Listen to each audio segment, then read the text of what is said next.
네, 부동산 양극화가 갈수록 심해지고 있는데요. 좋은 부동산들은 사람들이 많이 찾기 때문에 꾸준하게 관심을 받고 있고, 반대로 입지가 나쁜 곳들은 가격 상승폭도 굉장히 제한적일 수밖에 없는데, 과연 거기에 맞춰서 우리는 이제 앞으로도 부동산 시장이 어떻게 흘러갈지, 그리고 거기에 맞게 우리는 어떻게 준비해야 되는지 현재의 흐름과 미래에 대해서 한번 살펴볼 시간을 가질 텐데요. 자, 문재인 정부 들어서 지금 4년, 이제 5년 차를 향해 다가가고 있죠. 문정부 들어서 서울 아파트 값은 6억이 급등했다, 평균. 그리고 반대로 지방은 고작 3,700만 원 올랐다. 이런 기사들이 나왔습니다, 최근에. 무슨 말이냐면 이제 서울을 비롯해서 입지 좋은 곳들에 또 좋은 부동산들은 사람들이 많이 찾기 때문에 가격이 상승폭이 상당히 많이 컸고, 반대로 상대적으로 관심도에서 좀 멀어져 있던 지방과 같은 지역들은 상승폭이 굉장히 낮았다, 이렇게 볼 수가 있는데요. 자, 지금 최근에 10월 달에 대출 규제를 실제적으로 발표를 했어요. 이제 DSR을 포함해서 내년 1월부터는 이제 실제적으로 쉽게 말씀드려서 신용대출은 하기가 쉽지가 않은 상황이 되어버렸습니다. 자, 그래서 그 이후로 또 추석 이후로 그런 발표와 함께 부동산 시장도 약간 소강 상태, 그리고 약간 얼어붙었다, 이렇게 표현을 하고 있는데요. 과연 이 하락장이 과연 계속 지속이 될 건지, 아니면 단지 잠깐 머무는 조정장인 건지, 이거를 확인을 해볼 필요가 있습니다. 현재 상황을 놓고 보자면 매물도 그렇게 많지도 않고, 또 거래, 말 그대로 수요도 많지도 않고, 둘 다, 양쪽 다 많지 않은 그런 흐름을 보이고 있는데요. 이 하락장이 추가적으로 계속 길어지려면 매물이 증가를 해야 됩니다. 네, 매물이 많이 쌓이고 쌓여야 이제 하락으로 이뤄지는 폭이 커지고, 그리고 길어질 수가 있는데요. 거래량, 매물 증가가 되고, 거래량은 더욱더, 지금도 거래량이 많지 않은데 더욱더 감소를 해야 심리적인 부분과 함께 실제적인 가격 하락으로 이어지고, 그 이제 하락폭이 길어질 수 있다라고 볼 수가 있는데, 현재 상황에서는 아직까지는 하락장보다는 조정장일 가능성이 좀 높다라고 볼 수가 있겠죠. 다주택자 매물이 급증을 해야 하는데 가능성이 지금 현재로서는 희박한 상황입니다. 왜 그러냐? 내가 많이 가격 상승을 보았다고 해도 그만큼 내가 늘어나는 수익만큼을 또 세금으로 대부분 또 토해내야 되는 상황이에요. 취득세뿐만이 아니고 보유세, 또 중과세까지 최고 82.5%까지 네, 단기적인 목적을 가진 사람들은 거의 다 회수하겠다는 얘기예요. 그래서 쉽게 말씀드려서 보유를 하고 있는 사람 기준에서는 굳이 지금 매물을 내놓을 필요가 없거나, 아니면 호가보다 좀 더, 시세보다 훨씬 더 높은 가격에 돈을 받기를 원하겠죠. 그러다 보니까 거래는 이루어지지 않고, 실제적으로 매수를 하는 사람들은 가격이 높으니까 이제 구매를 망설이게 되고, 매도를 계획하신 분들은 세금이 많이 나가니까 그만큼 내는 세금만큼을 더 내가 수익으로 가져가기 위해서 가격을 올린다는 거죠. 그런데 이제 현재로서는 급증할 수 있는 가능성이 거의 없다라고 보시면 됩니다. 자, 거래량은 현재 지금 바닥 수준이긴 해요.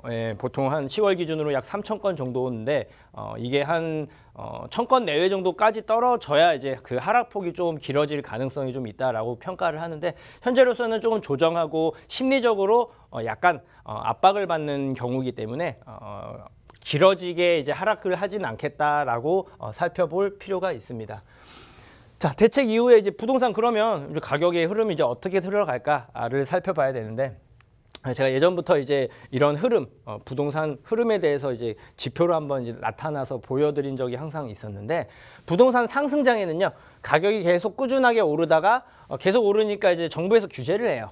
그러면 규제의 여파로 인해서 당분간 좀 하락 추세로 이뤄졌다가 상승 추세였기 때문에 인위적인 규제가 들어온 부분이라서 다시 상승폭으로 가는 걸 여태까지 역사를 통해서 여러분들은 알고 계실 겁니다. 그리고 반대로 하락장일 경우에는 부동산 가격이 계속 하락하다 보니까 정부에서 부양 정책을 펴죠. 오히려 부동산은 좀 어느 정도 좀 준비를 해도 괜찮다라는, 뭐 대출 완화도 한다거나 세금 규제를 완화하거나 이런 방안을 통해서 부양을 하게 되면 상승을 하다가 하락 추세였기 때문에 다시 또 하락하는 걸 예전에 2010년도 초반, 2010년 이전 이때 경험을 해 보셨을 겁니다.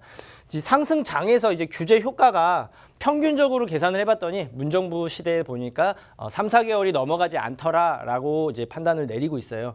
8.2 대책 2017년에 그리고 2018년에 9.13 대책 그리고 2019년에 12, 16 대책을 보면은 9.13 대책이 조금 6개월 정도 이상 이렇게 하락폭이 좀 길었었던 여파가 한 번 있었고 대부분은 한두 달 길어야 두세 달 이내에 다시 상승했던 걸 우리는 역사를 통해서 규제가 반복됐을 때 그에 따른 가격이 어떻게 흘러갔는지를 파악해 볼 수가 있습니다. 현재 상황을 놓고 보면은 대선도 맞물려져 있고 그리고 또 내년 1월에 또 규제가 실제적으로 대출 규제가 실행을 앞두고 있기 때문에 실행을 함과 동시에 한두 달 정도는 좀 관망세가 짙어질 거라고 저도 보고 있어요. 하지만 대선을 앞두고 나서 전후로 해서는 가격 상승폭이 다시 또 올라갈 가능성이 높다라고 저는 판단을 내리고 있습니다. 자, 부동산 투자 과거를 기억하면 됩니다. 예전에 항상 규제들이 나오면요 떠들썩해요. 모든 사람들이 뭔가 관심을 갖고 있거나 뭔가 얘기하기 좋은 게 부동산 하락한다 이런 자극적인 기사라던가 자극적인 얘기를 하면 사람들이 관심을 많이 받게 됩니다. 이게 2017년도 때 기준인데 8.2 대책이 나오고 집값 하락에 10명 중 8명 안 사겠다. 집 안 사겠다. 이렇게 실제적으로 심리적으로도 많이 가라앉았었고 전문가들도 평균을 내봤더니 2명 중 1명은 하락할 거다라는 기사를 냈지만 대부분 전문가들 예측이 틀린 경우가 많았죠. 실제적으로 한두 달 정도 하락폭을 이어갔다가 상승폭이 갑작스럽게 이제 올라갔던 걸 경험을 역사를 통해서 우리는 알 수가 있습니다. 자, 그러면 지금 앞으로 이제 어떻게 흘러갈까? 정부가 지금 대출 규제와 함께 공급 이제 부양 정책으로 지금 통하고 있는데 과연 이제 앞으로 어떻게 흘러갈까를 보려면 정부의 방침을 이해할 필요가 있습니다. 정부가 이제 공공 재개발을 적극 추진한다고 5월, 2월 4일부터 계속 발표를 했었고 이제 네 곳 최근에 보면 또 이사 대책을 통해서 후보지 네 곳을 확정을 했는데요. 이 네 곳뿐만이 아니고 그리고 이제 계속 후보지는 발표를 할 건데 특징이 있어요. 이제 서울 안에서 중심지가 아니고 외곽을 기준으로 예전에 진행을 했거나 해제가 됐거나 아니면 이제 일반적인 뭐 사업성이 좋지 않아서 재개발이 쉽지 않았던 지역들이 후보지로 선정된 걸 볼 수가 있습니다. 자, 그렇다면 이 자체만 놓고 봤을 때 내년에도 또 계속 공공 재개발도 또 이제 후보지를 발표를 할 건데 여러분들은 거기에 맞춰서 그럴 수 있는 곳들을 선점할 필요성도 있죠. 그래서 예를 들어서 내 투자금이 많지 않으신 분들은 서울 중심지가 가장 좋겠지만 금액도 높고 오히려 재개발 가능성이 또 오히려 떨어지는 곳들도 입지가 워낙 좋다 보니까 가능성이 좀 떨어지는 곳들이 상당히 많은데 반대로 외곽 지역들 그리고 입지가 좋고 역에서 가깝거나 노후도가 심한 곳들 그런 곳들 같은 경우는 이제 개발을 할 가능성이 높다라고 유추를 해볼 수가 있겠고 이걸 통해서 이제 볼 수가 있는 건 이렇게 계속 이제 재개발 관련된 이슈들이 터지고 후보지를 발표할 때마다 여기뿐만이 아니고 그 주변 지역들 그리고 전체적으로는 서울 전체 빌라 시장의 가격을 상승한 걸 이미 지금 경험하고 계실 겁니다. 그리고 이런 상승폭이 내년, 내후년 그리고 그 후년까지도 계속 이어질 수밖에 없는 구조라는 거예요. 계속 개발은 발표를 하게 될 거고 공공재개발 발표하고 또 올 12월 말만 하더라도 이제 신속통합 민간 재개발 이제 후보지 발표를 하죠. 그리고 바로 내년에 초에 바로 공공주택 그 후보지 발표하고 그리고 이게 끝나면 다시 또 신속통합 기획 민간 재개발 또 다시 또 추진한다는 거예요. 그래서 우리는 이걸 토대로 그럴 수 있는 곳들을 선점하는 지혜가 필요합니다. 자, 그리고 아까 말씀드렸던 신속통합 민간 재개발 지금 여기가 성공적으로 분양을 했죠. 초반에 오세훈표 민간 재개발이라고 이제 일컬어졌는데 성공 가능성 여부에 대해서 굉장히 전문가들이 회의적인 분들이 많았어요. 근데 실제로 25곳에서 30곳을 이제 다음 달 지정을 하게 되는데요. 약 102곳이 신청을 했다고 합니다. 동의율도 60%가 넘는 곳들도 상당히 많고 굉장히 찬성표가 굉장히 많은 걸로 알고 있어요. 올 12월에 발표가 될 건데 이게 굉장히 중요한 부분이 뭐냐면 자, 실제로는 25곳에서 30곳을 올 연말에 발표를 하겠지만 내년, 내후년에 또 여기 떨어진 곳들 다시 재추진할 거고요. 그리고 이걸 지켜본 다른 지역들도 우리도 해보자 하고 많이들 움직일 겁니다. 그래서 전반적으로 이제 소액이라고 불려져 있던 상대적으로 아파트에 비해서 가치가 낮다고 평가되어 있는 재개발 관련 빌라들 그리고 입지 좋은 빌라들이 가격이 상승할 가능성이 좀 높지 않겠느냐 이렇게 예측을 해볼 수가 있겠죠. 자, 그렇다면 여기에서 향후 5년간 재개발이 이 흐름을 주도할 겁니다. 이 부분만 알고 계셔도 시청자 여러분들께서는 이제 앞으로 어떻게 흘러가겠구나 큰 맥락에서 이해를 하실 수가 있으신데 여태까지 최근 5년간 아파트 상승이 컸다면 향후 약 3년에서 4년 정도는 빌라 상승이 훨씬 더 폭이 클 거다라고 예측해 볼 수가 있습니다. 그리고 왜냐? 매년 공공재개발 그리고 신속통합기획 민간재개발 후보지를 발표하는데 매년이에요.